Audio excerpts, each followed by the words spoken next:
الله والصلاة والسلام على رسول الله. magacayga waxa la yiraahdaa Cabdulcasiis Xasan Walloore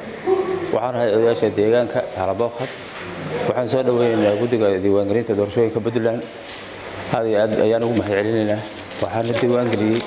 tiim aad u wanaagsan ay wadato xamdi aad iyo aad baan ugu mahadcelinayaa guddiga doorashooyinka Halaboqad raashada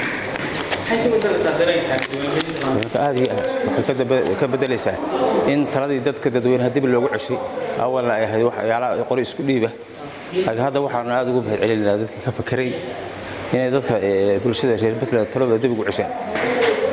aad iyo aad baan u taageeraynaa noloshayda intii markii ugu horeysay inaan isdiiwaan galiyo oo ka qayb qaato doorashooyinka dawladda markii ugu horeysay aad iyo aad baan ugu mahadcelinayaa fikirka wanaagsan oo saliimka ay noo soo saareen aad baan ugu mahadcelinayaa dawladda iyo guddiga doorashooyinka